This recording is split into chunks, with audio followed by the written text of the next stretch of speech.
Apostol San Juan. Minamahal kong mga kapatid, hindi tayo nag-aatubiling lumapit sa anak ng Diyos sapagkat alam nating ibibigay niya ang anumang hingi natin na naaayon sa kanyang kalooban.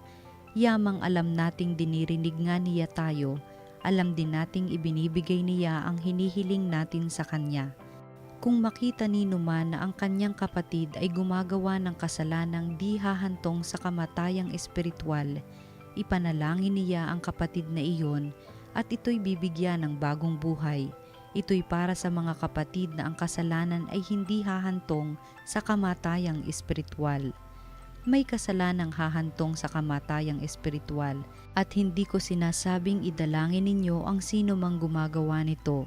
Ang lahat ng gawaing di matuwid ay kasalanan, ngunit may kasalanang hindi hahantong sa kamatayang espiritual. Alam nating ang mga anak ng Diyos ay hindi nagpapatuloy sa pagkakasala, sapagkat iniingatan sila ni Hesukristo at hindi sila maaaring anhin ng Diablo. Alam nating tayo'y mga anak ng Diyos at ang buong sanlibutan ay nasa kapangyarihan ng Diablo, at nalalaman nating naparito ang anak ng Diyos at binigyan niya tayo ng pangunawa upang makilala natin ang tunay na Diyos at tayo'y nasa tunay na Diyos sa kanyang anak na si Hesukristo. Ito ang tunay na Diyos at buhay na walang hanggan. Mga anak, lumayo kayo sa mga Diyos-Diyosan. Ang salita ng Diyos.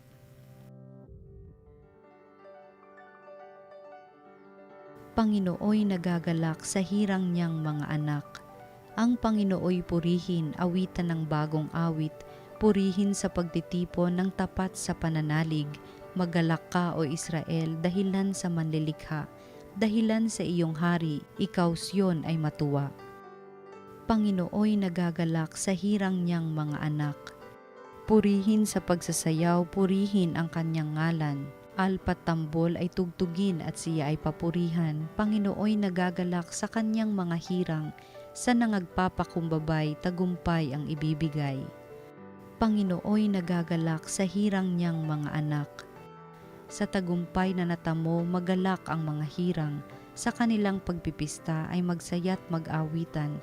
Sa pagpuri sa Panginoon ay bayaang magsigawan. Ang tatanggap ng tagumpay ay ang kanyang mga hirang. Panginooy nagagalak sa hirang niyang mga anak. Ang mabuting balita ng Panginoon ayon kay San Juan. Noong panahong iyon, si Jesus at ang kanyang mga alagad ay nagpunta sa lupain ng Judea. Nanatili siya roon ng kaunting panahon kasama nila at nagbinyag. Si Juan ay nagbibinyag rin naman sa Enon, malapit sa Salim, sapagkat maraming tubig doon. Pumupunta sa kanya ang mga tao at nagpapabinyag. Hindi pa nakabilanggo noon si Juan. Minsan, nakatalo ng mga alagad ni Juan ang isang Hudyo tungkol sa tanging paraan ng paglilinis. Kaya't pumunta sila kay Juan at sinabi sa kanya, "Rabay, yaon pong lalaking kasama ninyo sa ibayo ng Hordan na inyong pinatotohanan ay nagbibinyag rin at nagpupunta sa kanya ang lahat." Sumagot si Juan, "Walang tatanggapin ang tao malibang ipagkaloob sa kanya ng Diyos. Kayo na rin ang makapagpapatunay na sinabi kong hindi ako ang Kristo. Sugo lamang akong mauuna sa kanya. Ang babaeng ikakasal ay para sa lalaking ikakasal. Ang abay na naghihintay sa pagdating ng lalaking ikakasal ay lubos na nagagalak pagkarinig sa tinig nito. Gayon din naman, lubos na ang kagalakan ko ngayon. Kinakailangang siya ay maging dakila at ako na may mababa." Ang mabuting balita ng Panginoon. Pinupuri ka namin, Panginoong Hesukristo. Isang pinagpalang Sabado po sa ating lahat muli. Sabado na naman at ngayon pong linggong ito, the week of the Epiphany. Mga minamahal na kapatid, tayo pong lahat ay masaya pa rin, nagagalak sa mga araw na ito. Bagong taon, bagong buhay. I am sure this year, tayong lahat, medyo tanda na naman po tayo. May 1 year namang married sa atin, especially this year, yung ating birthday ngayong 2025. 25. Pero mga minamahal, may mga tao po na sa tuwing dumarating na po yung birthday nila, medyo hindi na masaya. Dati siguro nung tayo po ay bata pa, tayo po ay masayang masaya at nananabik pag yung ating birthday papalapit ng papalapit. Pero hindi ba, siguro kayo po may mga kilalang mga tao na ayaw nang pag-usapan yung birthday po nila. Minsan pa nga, hindi aamin kung ilang taon na ba sila. Para bang may mga taong sabi, nung marating ko ang age 30, tumigil na ako sa pagtanda. Ayaw ko nang pag-usapan kung ilang taon na tayo. May mga tao po na parang kinakatakutan yung pong ideya ng pagtanda. Ayaw sigurong ang tawag ay malaos, no? Ayaw sigurong masabing matanda na siya o mahina na siya. Sa amin po mga pari, may mga pagkakataon po na may mga counseling po kami kung saan ang mga tao po ay nag-share ng kanilang fears, anxiety about sa tinatawag nating midlife crisis. No? Ano ba yung midlife crisis? No? Midlife, may mga tao po na matapos silang marating po yung rurok ng kanila pong, sabi nila, yung kanila pong career, no? Yung kanila pong lakas, they would feel now, unti-unti na po silang bumababa. Matapos yung tuktok ng kanila pong pagiging buhay sa mundong ito, no? Yung performance po nila, yung kailang kayamanan siguro, yung kanyang kapangyarihan at impluensya, kailang maramdaman, unti-unti na silang bumababa, no? Humihina, no? Dati kung sila lagi ang bida, may mga mas batang kilala at sikat, no? Mas nalapitan po ng ibang tao. Dati, sila yung parabang sentro ng usap-usapan, ng atraksyon sa kailang kumpanya, sa kailang pamilya. Pero as years go by, parang lumilipas na. Hindi na sila kasing sikat, kasing lakas, no? Kasing impluwensya sa kailang pamilya, sa kanilang pong buhay, sa kailang sigurong opisina.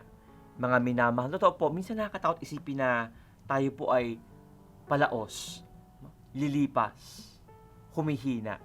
Kaya nga may mga tao pong takot na takot sa midlife crisis. Para pong sila ay nagkakaroon ng issue, no? Nagkakaroon po sila ng mabigat na dalahin sa buhay at hindi matanggap sila po ay palipas, no?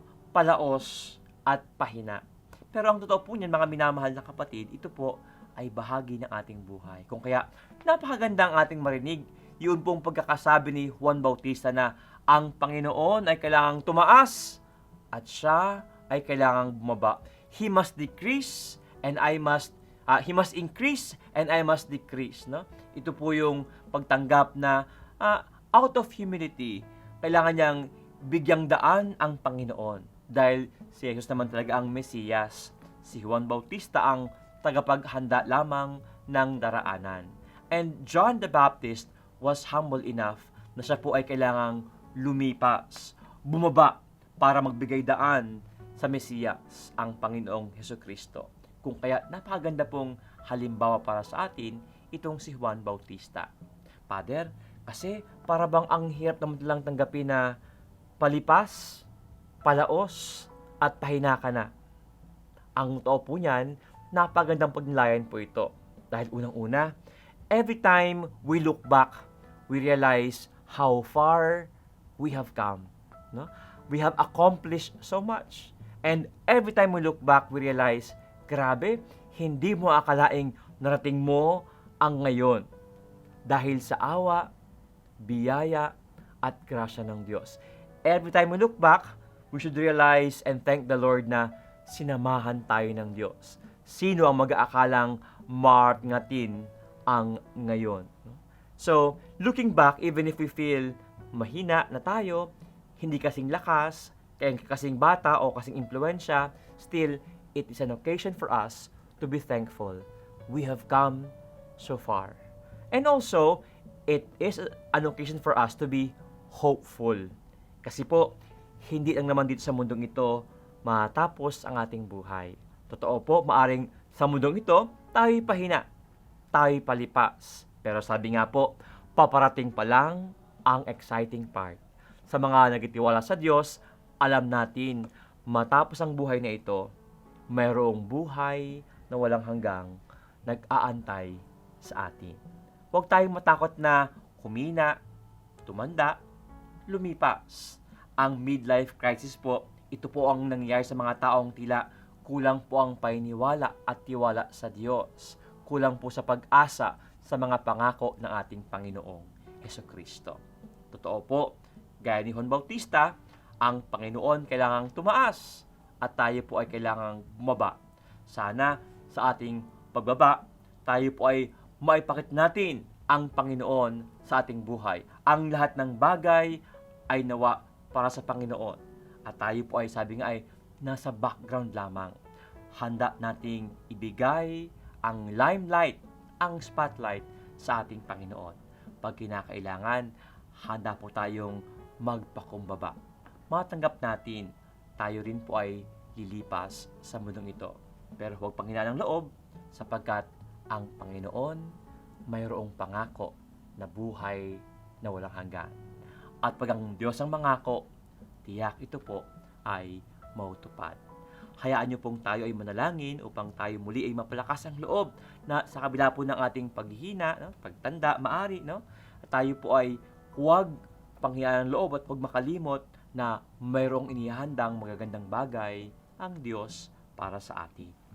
Panginoon, ipinapanalangin po namin kayong mga tao na sa isang bahagi ng aming buhay, sa punto ng aming buhay, kayo po ay nakakaranas ng sakit, ng karamdaman, ng pagtanda.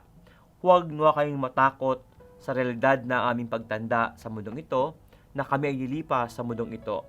Pagkos kami ay magtiwala at kumapit sa mga pangako ni Jesus, na ang lahat ng nanalig at nagitiwala sa Kanya, meron siyang inihahandang buhay na walang hanggan.